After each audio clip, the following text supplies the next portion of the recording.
नमस्कार दोस्तों, ओम नमः शिवाय। स्वागत है आप सभी का इस नए वीडियो में। जय श्री शिवाय नमस्तुभ्यम हर हर महादेव। कार्तिक मास की 10वीं तिथि अर्थात दीपदान का सबसे विशेष और महत्वपूर्ण दिन। और यह दिन यदि शनिवार के दिन पड़ जाए तो और भी ज़्यादा विशेष और महत्वपूर्ण दिन हो जाता है। क्यों? क्योंकि इसी दिन पर हम सभी माता तुलसी जी की लकड़ी का बहुत ही छोटा अद्भुत सा उपाय करते हैं। वैसे तो दीपदान करने के 24 तरीके होते हैं, लेकिन सबसे विशेष, सबसे उत्तम, सबसे अधिक लाभदायक और सबसे ज़्यादा महत्वपूर्ण, सबसे ज़्यादा प्रथम और सबसे ज़्यादा शक्तिशाली यदि कोई दीपदान माना जाता है तो वह होता है तुलसी की लकड़ी का दीपक महादीपदान माना जाता है। तो कार्तिक मास की 10वीं तिथि पर तुलसी की लकड़ी का यह दीपक का महादीप दान करते हुए शनिवार के दिन को और भी ज़्यादा विशेष और उत्तम बनाते हुए कार्तिक का महीना जो संपूर्ण रूप से भगवान हरि, भगवान विष्णु को समर्पित होता है और 10वीं तिथि अर्थात माता लक्ष्मी जी को समर्पित होती है, यानी कि कार्तिक की 10वीं तिथि बहुत ही विशेष और उत्तम होती है माता तुलसी जी की पूजा अर्चना करने के लिए। तो बहुत ही शुभ अवसर रहेगा भगवान हरि और माता तुलसी जी की एक साथ एकत्रित करके पूजा अर्चना करते हुए दीपक का महादीप दान करते हुए अर्थात तुलसी जी की लकड़ी का महादीप दान करते हुए छोटा सा अद्भुत सा उपाय करेंगे। पूरे साल में केवल और केवल 2 बार 10वीं तिथि आती है कार्तिक मास की, तो इस बार आप सभी के पास ये अंतिम तिथि रहेगी 10वीं तिथि, तो अपने हाथ से अवसर न जाने दें।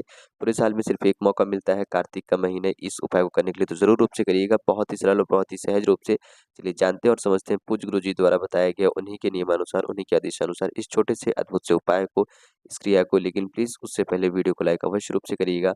यदि आप चैनल पर नए हैं या फिर हमारी बात पहली बार सुन रहे हैं, चैनल को सब्सक्राइब और वीडियो को लाइक चैनल को सब्सक्राइब और वीडियो को लाइक ज़रूर रूप से करें। देखिए, इस वीडियो में हम कार्तिक मास की 10वीं तिथि के कुछ विशेष उपाय जानेंगे, जैसे कि हम 3 उपायों के बारे में बात करेंगे। 3 के तीनों उपाय महा उपाय हैं, परंतु जैसा कि आप सभी को बता दिया जाए कि कार्तिक मास की 10वीं तिथि जो है वह शनिवार के दिन पड़ रही है। तो हम सभी को शनिवार के निमित्त भी कुछ उपाय करने चाहिए, अर्थात पीपल के वृक्ष के निमित्त भी उपाय कर सकते हैं कार्तिक माह के इस शुभ और दुर्लभ पक्ष पे। परंतु यदि हम किसी अन्य वर्ष की यदि कार्तिक माह में इस उपाय को कर रहे हैं, तो यह जो उपाय है कार्तिक महीने की 10वीं तिथि के उपाय हैं। तो इसलिए इन उपायों को केवल आप शनिवार के दिन ही नहीं 10वीं तिथि पर भी कर सकते हैं। और एक उपाय आप सभी को सबसे विशेष महत्वपूर्ण बताया जाएगा, जो कि महादीपदान का उपाय रहेगा 10वीं तिथि के लिए सबसे ज़्यादा माता तुलसी जी के वृक्ष में भगवान हरि के समर्पित। तो वह उपाय आप कार्तिक मास की 10वीं तिथि को कर सकते हैं, फिर चाहे कोई सा भी दिन हो। वैसे तो ये तीनों तो उपाय जो हैं वह भगवान हरि के नियमित ही हैं। तो हम बात करते हैं अपने पहले उपाय की। पहला उपाय हम सभी का है पीपल के वृक्ष का। तो पीपल के वृक्ष की हम सभी को आवश्यकता पड़ेगी पीपल के एक पत्ते की। पीपल का एक पत्ता लेने से पहले हम सभी पीपल के वृक्ष से पत्ता तोड़ सकते हैं। शनिवार का दिन रहेगा, अभी की हम बात कर रहे हैं तो शनिवार का दिन रहेगा और 10वीं तिथि रहेगी, तो हम सभी पीपल के पत्ते को अवश्य रूप से तोड़ेंगे। देखिए कितना शुभ संयोग है और कितना आप सभी के पास बहुत ही ज़्यादा शुभ और दुर्लभ योग है। देखिए शनिवार का दिन भगवान हरि को समर्पित होता है, आपके जीवन से हर प्रकार के दोष भी दूर करेगा। शनिवार के दिन ही आप सभी की 10वीं तिथि पड़ रही है, अर्थात माता लक्ष्मी जी की आप पूजा आराधना करेंगे, वंदना करेंगे। माता तुलसी जी की लकड़ी की, माता तुलसी जी की जो लकड़ी होती है, फिर जो मंजरी से निकली हुई लकड़ी होती है, फिर जो आपको किसी भी पूजा घर वाले स्थान से जहाँ पूजन सामग्री मिलती है वहाँ से खरीद करके लाएँगे, उस लकड़ी से जो महादीप दान करेंगे उसका आप सभी को विशेष रूप से लाभ मिलेगा। कार्तिक का महीना रहेगा, अर्थात भगवान हरि को प्रसन्न करने का विशेष शुभ अवसर रहेगा। तो अर्थात शनिवार का दिन, 10वीं तिथि और कार्तिक का महीने तीनों चीज़ें एक साथ पड़ रही हैं, तो आपके पास बहुत ही शुभ संयोग है कि अपने जीवन से हर प्रकार के नकारात्मक दोष को, शनि के दुष्प्रभाव को दूर कर सकते हैं। शनिदेव को प्रसन्न करते हुए माता तुलसी जी की अनुकंपा कृपा से अपने घर में खुशहाली, सुख शांति ला सकते हैं। हरि की कृपा से अपने घर में माता लक्ष्मी जी की विशेष अनुकंपा कृपा प्रदान कर सकते हैं, जो कि कार्तिक के महीने में ही दीपावली के पहले पड़ती है हम सभी की 10वीं तिथि। तो क्या करेंगे, आवश्यकता पड़ेगी, हम सभी पहले उपाय की बात कर रहे हैं कि एक पीपल के पत्ते की, एक पीपल का पत्ता हम शनिवार के दिन तोड़ भी सकते हैं पीपल के वृक्ष से, या फिर पीपल के वृक्ष के आसपास गिरे हुए किसी भी एक पत्ते का अच्छे से प्रयोग कर सकते हैं, जो कि कहीं से भी कटा पिटा पत्ता ना होना चाहिए। परंतु पीपल के पत्ते को लेने से पहले चाहे हम गिरा हुआ पत्ता लें या तोड़ें, भगवान शनिदेव जी का नाम मन ही मन अवश्य रूप से लें और शनिदेव को प्रणाम जरूर रूप से करेंगे। यह जो क्रिया है, इस क्रिया को भी हम संध्या काल में करेंगे या फिर सुबह में कभी भी कर सकते हैं। सुबह से शाम तक कभी भी कर सकते हो, प्रदोष काल में भी कर सकते हो, प्रदोष काल के बाद भी कर सकते हो आप सभी इस उपाय को।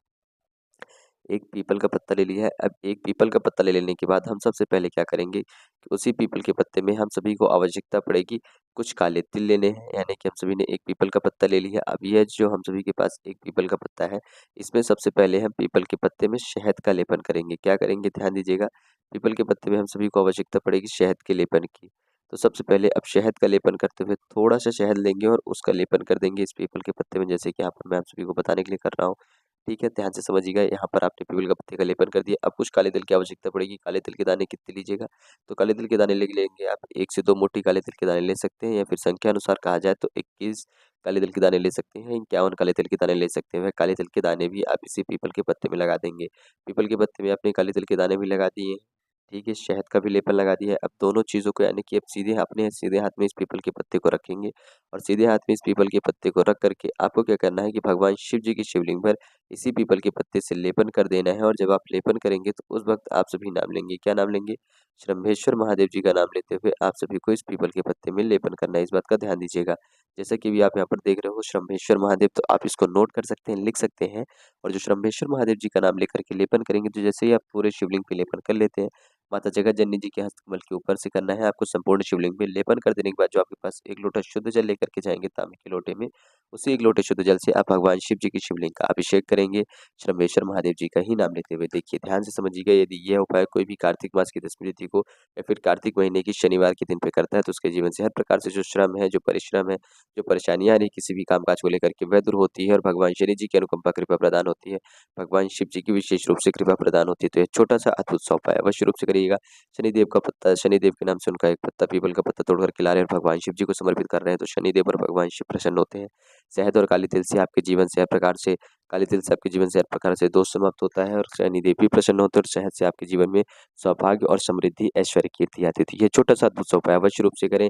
आपके जीवन से हर प्रकार से धन की समस्याएं भी दूर होंगी और हर प्रकार से श्रम की जो समस्याएं हैं वह भी धीरे धीरे कम होंगी या समाप्त होंगी हम कहें। तो ये छोटा सा उपाय जरूर रूप से करिएगा कार्तिक के महीने में, या तो 10वीं तिथि या शनिवार के दिन, और अभी 10वीं और शनिवार जरूर पड़ रहा है, तो यह उपाय अवश्य रूप से करें। बात करते हैं अपने अगले उपाय की।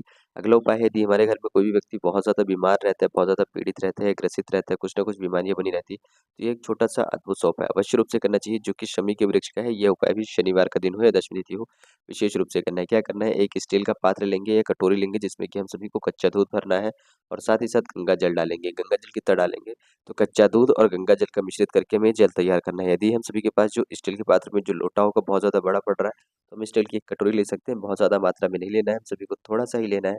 तो हो सके तो एक कटोरी तैयार करें, जिसमें कि हम कच्चा दूध डालें और कुछ गंगा जल की बूँदें डालें। ठीक है? 1 कटोरी कच्चा दूध और गंगा जल मिश्रित जो जल तैयार करेंगे, उसको सबसे पहले लेकर के जाएँगे उस बीमार व्यक्ति के पास, जो भी व्यक्ति बीमारी से पीड़ित है, ग्रसित है, जिसको कोई न कोई रोग रहते हैं, उससे इस जल के पात्र को स्पर्श कराएँगे या फिर उसके हाथ में रखेंगे और उससे कहेंगे कि 3 बार अवधूतेश्वर महादेव जी का नाम लें। क्या नाम लेंगे? अवधूतेश्वर महादेव जी का नाम लेंगे। कितनी बार नाम लेगा वह व्यक्ति, बीमारी व्यक्ति वाला पीड़ित व्यक्ति? 3 बार नाम लेगा। उससे पुनः से वह लोटा किसके हाथ में दिला देना है या फिर ले लेना है? जो व्यक्ति इस जल को लेकर के जाएगा भगवान शिव जी के अर्थात शमी के पत्र के पास, वृक्ष के पास समर्पित करने के लिए, या फिर वह जो बीमारी व्यक्ति है वह खुद जा सकता है, सक्षम है तो बहुत अच्छी बात है। अन्यथा दूसरा व्यक्ति इस जल के पात्र को ले और शमी के वृक्ष के पास पहुँच करके कच्चा दूध और गंगा जल मिश्रित ये जो जल है, तो अवधूतेश्वर महादेव जी का नाम लेते हुए इसी जल को आप सभी को संपूर्ण रूप से शमी के वृक्ष में समर्पित करना है। शमी के वृक्ष में जब आप शनिवार के दिन या फिर 10वीं तिथि पर इस जल को समर्पित करते हो कार्तिक मास की, तो जो भी व्यक्ति बीमारी से ग्रसित है या पीड़ित है या रोग ग्रसित है, तो उसके ऊपर भगवान हरि और भगवान शनि दोनों की अनुकंपा कृपा से रोग भी दूर होते हैं, कष्ट भी दूर होते हैं और सुख शांति के साथ-साथ समृद्धि, यश, मान, सम्मान भी मिलता है।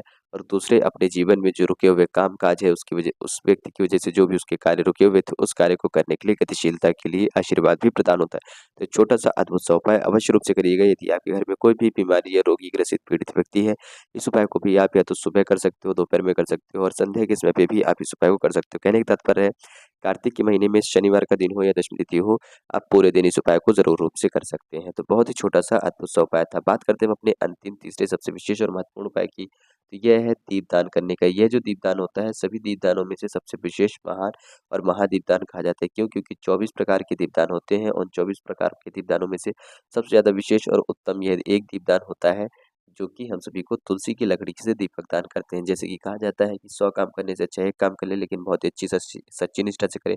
उसी प्रकार 1000 दीपक जलाने से अच्छा है कि आप 1 दीपक जलाएँ, परंतु पवित्रता के साथ, एकाग्रचित्त के साथ और महानता के साथ जलाएँ, अर्थात विशेष रूप से जलाएँ, जो कि आप सभी माता तुलसी जी की लकड़ी से यह दीपदान करेंगे। केवल 1 दीपदान रहेगा।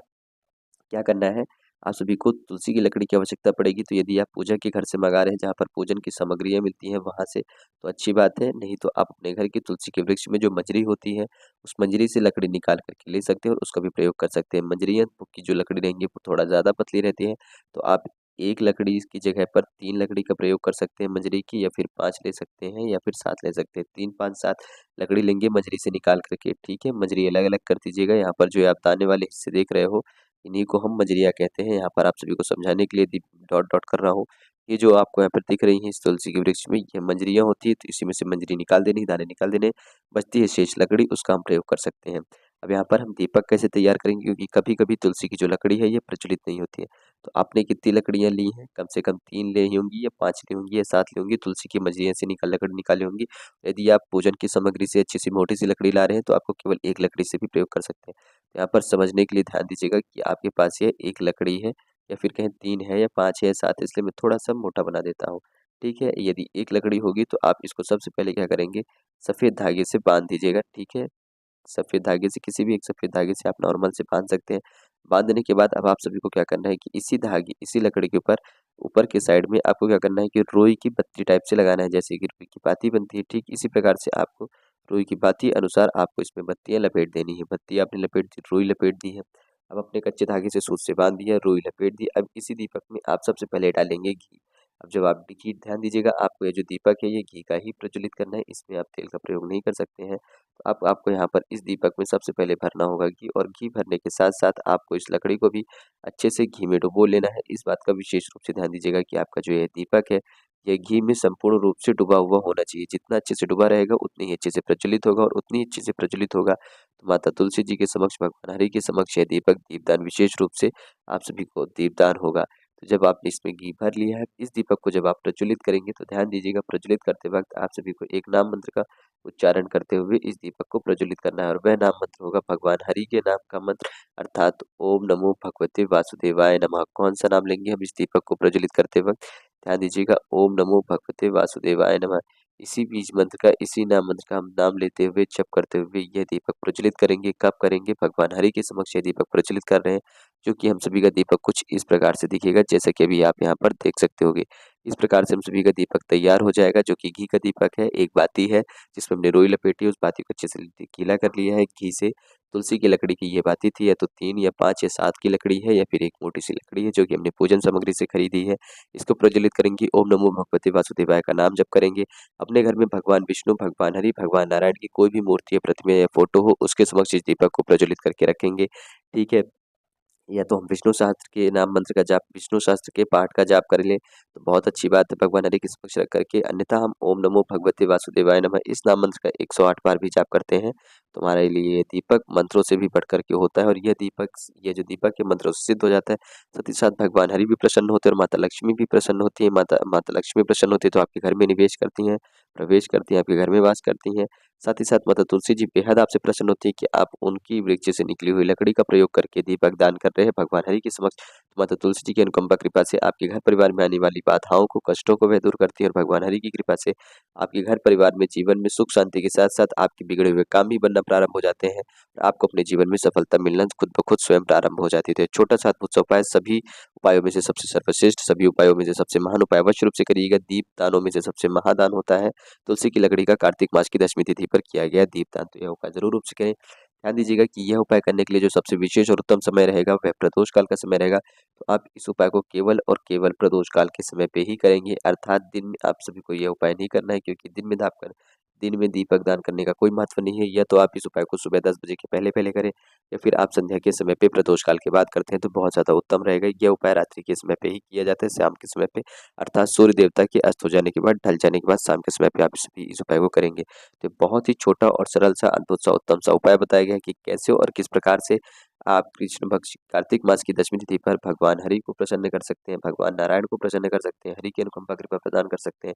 शनिवार के दिन को और भी ज़्यादा विशेष और उत्तम बना सकते हैं दीपदान करके। तो यह महादीपदान करने वाला छोटा सा अद्भुत सा उपाय था कि किस प्रकार से आप महादीपदान करके भगवान हरि को प्रसन्न करते हुए पूरे साल में एक बार पड़ने वाला ये मौके का अद्भुत और विशेष रूप से लाभ उठाते हुए अपने जीवन को और भी ज़्यादा विशेष और उत्तम बना सकते हैं, और भगवान हरि, भगवान नारायण की विशेष रूप से अनुकंपा कृपा प्रदान कर सकते हैं। तो बहुत ही सरल और सहज रूप से, उत्तम तरीके से आप सभी को बताने का प्रयास किया गया है। यदि कुछ प्रश्न हो तो कमेंट में ज़रूर पूछिएगा, और वीडियो पसंद आया हो तो वीडियो को लाइक और चैनल को सब्सक्राइब अवश्य रूप से करें। जय श्री शिवाय, नमस्तुभ्यम, हर हर महादेव, ओम नमः शिवाय।